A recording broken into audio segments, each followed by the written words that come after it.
પ્રશ્ન 1. અધ્યાપનના સૂત્રો કોને આપ્યા છે? એ.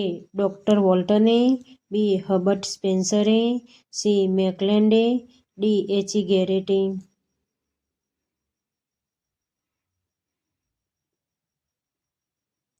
સાચો જવાબ બી. હર્બર્ટ સ્પેન્સરે. પ્રશ્ન 2. જે બાબત કે વસ્તુ જોઈ શકાય, જાણી શકાય, સ્પર્શ કરી શકાય તેવી બાબત કે વસ્તુને શું કહેવાય? એ. મૂર્ત, બી. સાહજિક, સી. વૈધાનિક, ડી. અમૂર્ત. સાચો જવાબ છે એ. મૂર્ત. પ્રશ્ન 3. હ્યુરિસ્ટિક સંશોધન પદ્ધતિના જનક કોણ છે? A. Sternberg, B. Maslow, C. Armstrong, D. JP Das.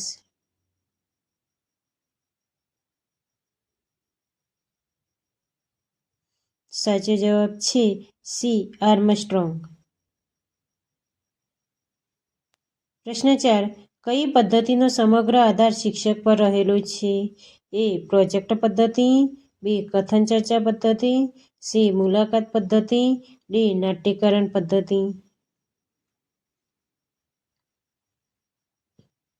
સાચો જવાબ છે બી. કથન ચર્ચા પદ્ધતિ. પ્રશ્ન 5. પ્રોજેક્ટ પદ્ધતિમાં કેટલા સોપાન છે?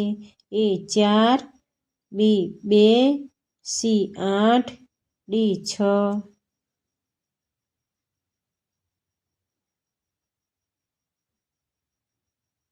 તો સાચો જવાબ છે ડી. 6 સોપાન. પ્રશ્ન 6. ધોરણ 1 થી 5ની ચોપડીમાં આપેલા કાવ્યોને અનુરૂપ શિક્ષકે વાર્તાણ સર્જવું હોય તો કઈ પદ્ધતિ ઉપયોગી છે? એ. જૂથ ચર્ચા પદ્ધતિ, બી. પ્રોજેક્ટ પદ્ધતિ, સી. ગીત અભિનય પદ્ધતિ, ડી. નિદર્શન પદ્ધતિ. તો સાચો જવાબ છે સી. ગીત અભિનય પદ્ધતિ. પ્રશ્ન 7. પરિસંવાદ પદ્ધતિના જનક કોણ છે? એ. પ્લેટો, બી. ગાંધીજી, સી. Froebel, D. રૂસો.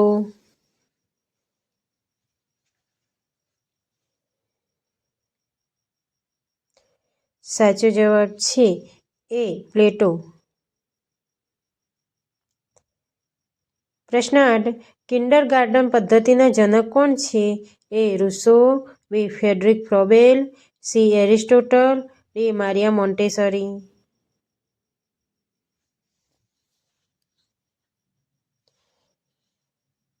સાચો જવાબ છે બી. ફ્રેડરિક ફ્રોબેલ. પ્રશ્ન 9. મોન્ટેસરી પદ્ધતિ કોને આપી છે? એ. ફ્રેડરિક ફ્રોબેલે, બી. રૂસોએ, સી. મારિયા મોન્ટેસરીએ, ડી. એરિસ્ટોટલે.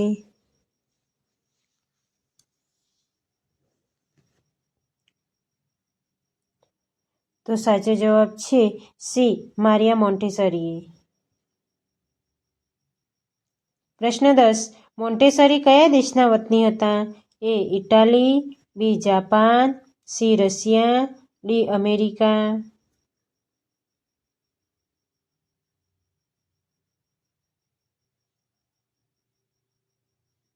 સાચો જવાબ છે એ. ઇટાલી. પ્રશ્ન 11. આગમન પદ્ધતિ કેવી પદ્ધતિ છે? એ. ચીલાચાલુ, બી. અમનોવૈજ્ઞાનિક, સી. વૈજ્ઞાનિક, ડી. મનોવૈજ્ઞાનિક.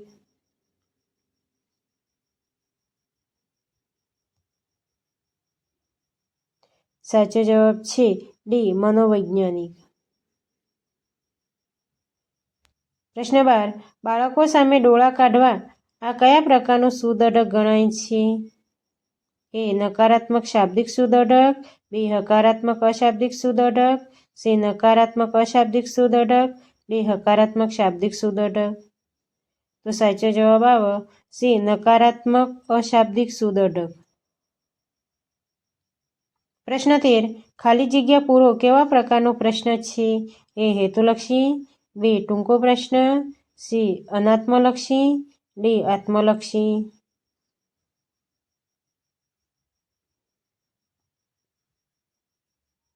સાચો જવાબ છે એ. હેતુલક્ષી. પ્રશ્ન 14. એકમ આયોજનનો સૌપ્રથમ વિચાર કોને આપ્યો હતો? એ રૂસોએ, બી હર્બર્ટે, સી વિલિયમ જેમ્સે, ડી ફ્રોબેલે.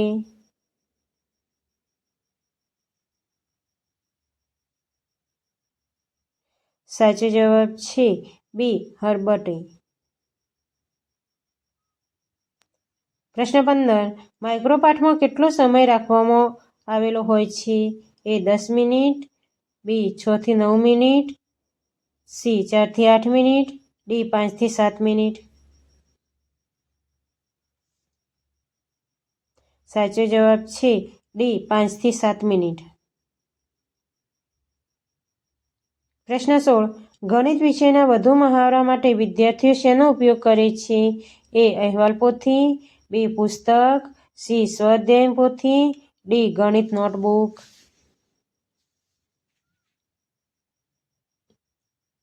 સાચો જવાબ છે સી સ્વાધ્યાય પોથી. પ્રશ્ન 17. ગદ્ય શિક્ષણની પદ્ધતિઓમાં નીચેનામાંથી કોનો સમાવેશ થાય છે? એ સ્વાધ્યાય પદ્ધતિ, બી કથન ચર્ચા પદ્ધતિ, સી નાટ્યકરણ પદ્ધતિ, ડી આપેલ તમામ.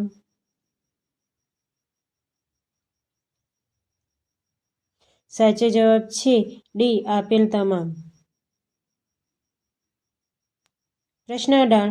મનોવિજ્ઞાન શેનું વિજ્ઞાન છે? એ જૂથનું, બી સમાજનું, સી વર્તનનું, ડી જ્ઞાનનું.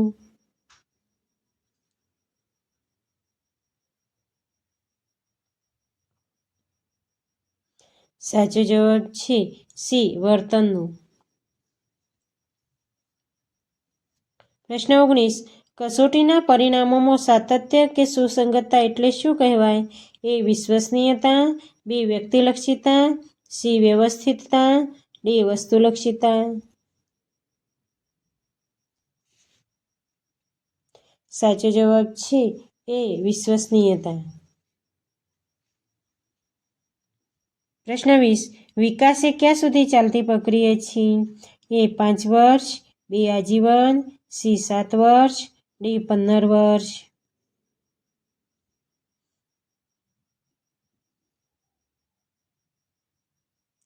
સાચો જવાબ છે બી આજીવન.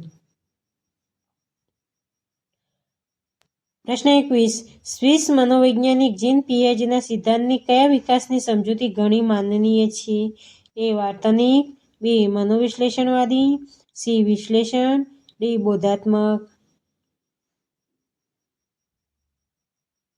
સાચો જવાબ છે ડી બોધાત્મક. પ્રશ્ન 22. વિકાસની પ્રક્રિયા દરેક બાળકમાં લગભગ કેવી જોવા મળે છે? એ વિરુદ્ધ, બી સરખી, સી સામાન્ય, ડી અસામાન્ય.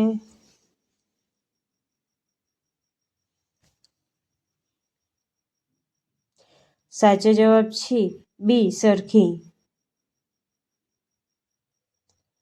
પ્રશ્ન 23. ફ્રોઈડના મતે બાળકમાં ગુદા કેન્દ્રીય અવસ્થા કેટલા વર્ષ દરમિયાન વિકાસ પામે છે? એ ચોથા પાંચમા, બી પાંચમા છઠ્ઠા, સી બીજા ત્રીજા, ડી ત્રીજા ચોથા. સાચો જવાબ છે સી બીજા ત્રીજા. પ્રશ્ન 24. દુર્ગાનંદ સિંહાના મતે બાળક સૌપ્રથમ કોના સંપર્કમાં આવે છે? એ ઘરના, બી શાળાના, સી સમાજના, ડી વ્યક્તિના.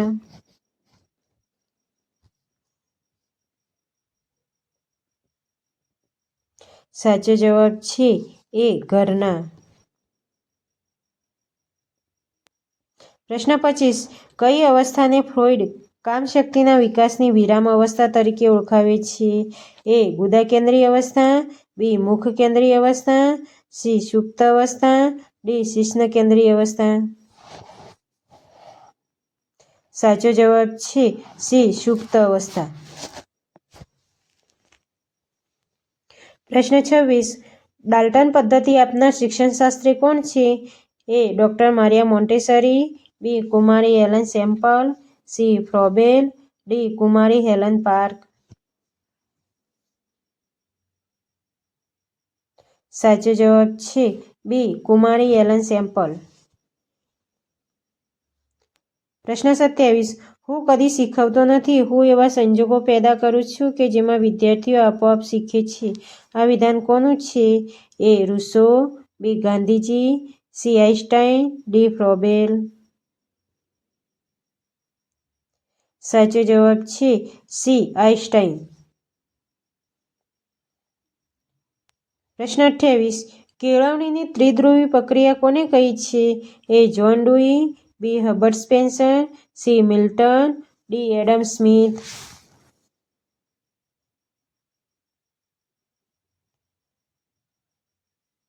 સાચો જવાબ છે એ. જ્હોન ડુઈ. પ્રશ્ન 29. માનવની સંપૂર્ણ વ્યક્તિમત્તાનું પ્રગટીકરણ એટલે કેળવણી એવું કહેનાર કોણ હતા? એ. ગાંધીજી, બી. મહર્ષિ અરવિંદ, સી. રાધાકૃષ્ણન, ડી. સ્વામી વિવેકાનંદ. સાચો જવાબ છે ડી. સ્વામી વિવેકાનંદ. પ્રશ્ન 30. તંદુરસ્ત શરીરમાં તંદુરસ્ત મનનું ઘડતર કરે તે સાચી કેળવણી. આ વિધાન નીચેના પૈકી કોનું છે? A. Rousseau, B. Aristotle, C. Froebel, D. Herbert Spencer. તો સાચો જવાબ આવે બી. એરિસ્ટોટલ.